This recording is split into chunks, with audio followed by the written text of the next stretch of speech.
Palabras de vida eterna, ministrando fe y esperanza en el Señor Jesucristo.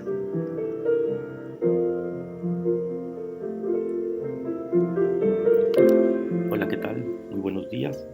Dios les bendice. Habla Raúl García. En esta ocasión le tendremos un comentario de el libro de Éxodo, capítulo 3 y 4, en donde es el primer encuentro entre Dios y Moisés. Ahora estamos viendo cómo es la vida tranquila de Moisés. Se había ido la inquietud que tuvo por su pueblo a los 40 años. Ahora tiene 80 años, es un pastor en Madián, se casó, tuvo 2 hijos y tiene un trabajo estable. ¿A quién le recuerda esto? Así es la vida de casi todos nosotros. Y normalmente estamos a gusto en este tipo de situación. Pero ocurre la primera teofanía para Moisés, o sea, una manifestación de Dios ante el ser humano, un encuentro personal con una deidad. La palabra de Dios está plagada de teofanías, sobre todo en el Antiguo Testamento. Sería una buena tarea para cada uno de ustedes que fueran revisando las diferentes teofanías o manifestaciones que Dios hace a los hombres. Bueno, esto es lo que cambia la vida de cualquier persona. Cuando Dios aparece en su vida, muchos creen que pueden seguir viviendo de forma normal después de tener un encuentro con Dios. Eso es simplemente imposible. Eso sería como decir que puedes seguir viviendo normal después de que un tren te impacta con toda su fuerza. Como lo revisaremos y como da testimonio toda la palabra de Dios, un encuentro con Dios hace que el hombre vaya hasta sus fundamentos y lo trastorna, lo trauma, pero lo moldea a su voluntad, porque el hombre simplemente no puede ir a Dios por sí solo. Siempre el primer paso lo da Dios. Así que usted no está escuchando esto por casualidad. Dios se está acercando a usted. Así que tenga cuidado. Leamos Éxodo 3, 1-6. En el verso 1 dice: Y apacentando Moisés las ovejas de Jetro su suegro, sacerdote de Madián, llevó las ovejas detrás del desierto, y vino a Horeb, monte de Dios. Y apareciósele el ángel de Jehová en una llama de fuego en medio de una zarza. Y él miró, y vio que la zarza ardía en fuego, y la zarza no se consumía. Entonces Moisés dijo: Iré yo ahora y veré esta grande visión. ¿Por qué causa la zarza no se quema? Y viendo Jehová que iba a ver, llamólo Dios en medio de la zarza y dijo: Moisés, Moisés. Y él respondió: heme aquí. Y dijo: No te llegues acá, quita tus zapatos de tus pies, porque el lugar en que tú estás, tierra santa es. Eso márquenlo ahí. En el verso 6 continúa: Y dijo: Yo soy el Dios de tu padre, Dios de Abraham, de Isaac, Dios de Jacob. Entonces Moisés cubrió su rostro porque tuvo miedo de mirar a Dios. Antes de revisar el punto que quiero ver, revisaremos algunas cosas que también son interesantes en el capítulo, en las que no profundizaremos, pero quizá ustedes deberían de poner un poquito más atención en ellas. Número 1, como ya lo mencionamos, Moisés no buscó a Dios.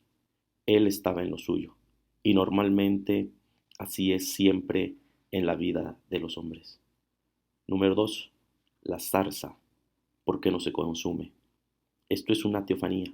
Ya vimos que es una manifestación de Dios o de la deidad ante un ser humano. Número 3, la repetición del nombre de Moisés. Moisés, Moisés. La repetición de palabras para los judíos es para dar énfasis, para magnificar. Por ejemplo, nosotros decimos grandísimo, ellos de forma literaria escribirían grande, grande. En el caso de los nombres se refiere a un conocimiento muy personal, muy familiar, algo muy íntimo. Dios se acerca usando una forma familiar muy personal con Moisés, indicando que lo conocía perfectamente. Todo, su corazón, sus pensamientos. Tomaremos este punto también más adelante. 4. Quita tus zapatos. Recuerdo un mensaje de mi cuñado en la iglesia de Salamanca en el que tomó como referencia Juan 13:9, cuando el Señor lava los pies a sus discípulos y nos explicaba que el Señor ahí solamente lava sus pies porque nosotros, aunque hemos recibido a Cristo como nuestro Señor y Salvador, aún andamos por el mundo y aún nos equivocamos. Por eso decía el Señor que solamente tenía y les hacía falta lavar sus pies. También esto debe estar ligado a que somos criaturas. Nuestros pies siempre están ligados a la tierra, de donde provenimos, de donde fuimos creados. Entonces, el que Dios diga a Moisés que quite sus sandalias, Dios está haciendo una diferencia entre la criatura y el creador. Los está separando. Está haciendo Dios una distinción entre Él y el ser humano, entre su santidad y el hombre pecador. Y por eso Él le dice que el lugar en el que Él está, tierra santa es. Ahora este es el tema en el que quiero profundizar un poco, la santidad de Dios y cómo esto afecta a los hombres. Me invitaron hace poco a una reunión de jóvenes a dar un mensaje y les preguntaba, ¿qué harían ustedes si nuestro Señor apareciera en este momento? ¿Qué harían? ¿Verdad? Y es lo mismo que quiero preguntar a ustedes. ¿Qué harían si Dios apareciera en este momento frente a ustedes? Pongan pausa al audio y reflexionen acerca de esto. Bueno, ya que lo pensaron, déjenme mostrarles, según la palabra de Dios, qué pasa cuando una persona tiene un encuentro con el Señor. Para eso quiero ir al libro de Isaías, capítulo 6, y vamos a leer desde el verso 1. Dice, en el año que murió el rey Usías, vi yo al Señor sentado sobre un trono alto y sublime, y sus faldas henchían el templo. Y encima de él estaban serafines, cada uno tenía 6 alas, con 2 cubrían su rostro, y con 2 cubrían sus pies, y con 2 volaban. Y el uno al otro daba voces diciendo, Santo, Santo, Santo, Jehová de los ejércitos, toda la tierra está llena de su gloria. Y los quiciales de la puerta se estremecieron con la voz del que clamaba, y la casa se hinchó de humo. Entonces dije, ay de mí, que soy muerto, que siendo hombre inmundo de labios, y habitando en medio de pueblo que tiene labios inmundos, han visto mis ojos al Rey Jehová de los ejércitos. Y voló hacia mí uno de los serafines, teniendo en su mano un carbón encendido, tomado del altar, con una tenaza. Y tocando con él sobre mi boca, dijo, he aquí que esto te tocó, tus labios, y es quitada tu culpa, y limpio tu pecado. Después oí la voz del Señor que me decía, ¿a quién enviaré, y quién nos irá? Entonces respondí yo, heme aquí, envíame a mí. Analizando la edición de Isaías, vemos que aún las criaturas celestiales cubren su rostro y aún también cubren sus pies delante de Dios. Y ellos declaran algo. Declaran que Él es santo, santo, santo. Como ya lo hemos visto, la repetición de una palabra en el caso de los judíos es magnificar ese atributo. Pero ellos no lo llevan nada más al segundo nivel en el caso de este atributo de Dios, sino que lo llevan hasta el tercer nivel. La santidad de Dios es suprema.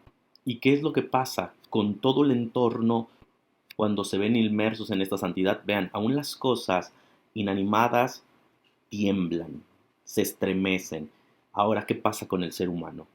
Vamos a ver qué ser humano primeramente era. Era Isaías, era el profeta de Dios. Quizá no existía ninguna otra persona más calificada que él en cuestión de un comportamiento delante de Dios. Esto no quiere decir que no fuera pecador, simplemente que era distinto a los demás hombres en cuanto a su comportamiento. Pero en cuanto él ve el grado de santidad de Dios, lo que llega a su corazón es lo mismo que llegó al corazón de Moisés. Moisés tuvo miedo, se cubrió su rostro, pero Isaías nos deja ver algo más. Isaías exclama, gritando, ¡ay de mí, que soy muerto! ¿Pero por qué piensa esto? Pues porque él es pecador. Él dice que es inmundo de labios, y entonces él siente esta presión sobre él de la santidad de Dios. Entonces podemos entender la santidad de Dios como el completo apartamiento de lo malo, del pecado.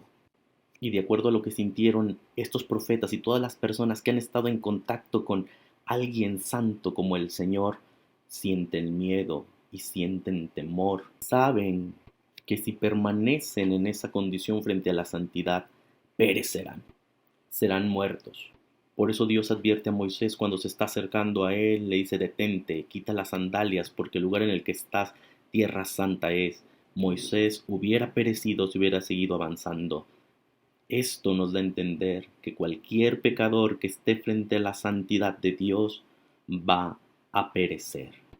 Y entonces es natural que a los seres humanos no nos guste este atributo de Dios y buscamos mitigarlo como con nuestras vidas, así como estaba Moisés en su vida, en su familia, haciendo lo que a él mejor le parecía, viviendo una vida despreocupada sin preocuparse por Dios.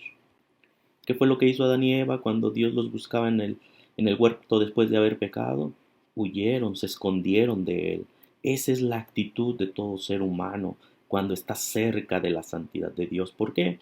Porque sabe que es pecador, sabe que puede perecer, instintivamente lo detecta, como cuando un animal está en peligro.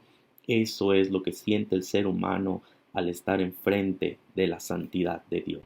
Recordemos lo que dice el Evangelio de Juan, capítulo 3, versículo 19. Esta es la condenación, porque la luz vino al mundo y los hombres amaron más las tinieblas que la luz, porque sus obras eran malas. Porque todo aquel que hace lo malo aborrece la luz y no viene a la luz, porque sus obras no sean redargüidas. No viene a la luz, dice el Evangelio de Juan, porque sus obras no sean redargüidas. Eso es lo que pasa cuando tenemos un encuentro con Dios. Nos vemos tal cual somos, viles y pecadores. Por eso a la gente no le gusta leer la Biblia, porque empieza a descubrir todo lo malo que es frente a la santidad de Dios. Pero eso es lo que Dios desea que suceda en las vidas al tener un encuentro con Él, que nos demos cuenta de la necesidad que tenemos de Él. ¿Por qué de Él? Porque Él es el que provee el único medio para que el hombre pueda acercarse a Él de forma segura sin perecer en el intento. Analicemos para terminar lo que sucede con el profeta Isaías, donde dice que un ángel toma un carbón ardiente y lo pone en sus labios. ¿Qué significa esto? El profeta Isaías tenía labios inmundos, o sea, estaban contaminados, como si estuvieran infectados por este mal. Antiguamente la forma de solucionar una infección era cauterizando. Entonces toma el carbón y lo pone en sus labios. ¿Para qué? Para purificar, para quitar esa inmundicia de los labios de Isaías. Ahora reflexionamos un poco en el medio. El carbón es un madero que ha sido pasado por fuego, y el fuego significa normalmente prueba. El Señor Jesucristo murió en un madero y fue puesto en una grande prueba al morir por nosotros. Él padeció la cruz. El profeta Isaías mismo dice en el capítulo 53: ciertamente llevó él nuestras enfermedades y sufrió nuestros dolores. El herido fue por nuestras rebeliones, molido por nuestros pecados. El castigo de nuestra paz sobre él, y por su llaga fuimos nosotros curados. El carbón ardiente en los labios de Isaías es el Señor Jesucristo, que fue puesto en esta prueba de fuego para purificar el pecado. Noten que después de que este carbón toca los labios de Isaías, se le dice que es quitada su culpa y limpio su pecado. Pues esto es lo que hace el Señor Jesucristo. El apóstol Pablo en 1 Corintios capítulo 6, verso 9 dice: ¿no sabéis que los injustos no poseerán el reino de Dios? En el verso 11 dice: y esto erais algunos, mas ya sois lavados, mas ya sois santificados, mas ya sois justificados en el nombre del Señor Jesús y por el Espíritu de nuestro Dios. Así es, el Señor Jesucristo puede santificarnos de tal manera que podamos estar en la presencia de Dios de forma segura. Y esa es la única manera en que el hombre puede acercarse a Dios sin perecer al hacerlo. Recuerden, Él es justo ya lo vimos, ahora sabemos que Él es santo y que nosotros somos pecadores. Ahora piensa en la respuesta que habías dado de qué harías si Dios estuviera frente a ti.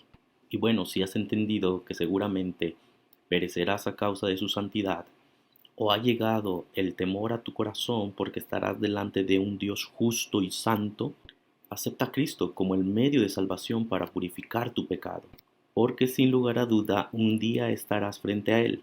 Está establecido a los hombres que mueran una vez y después el juicio. Eso lo dice el libro de Hebreos. Ahora, si no sabes cómo aceptar la misericordia de Dios por medio de Jesucristo, pues comunícate con nosotros y podemos ahondar un poco más en este tema. Que Dios les bendiga, reciban un cordial saludo. Hasta luego.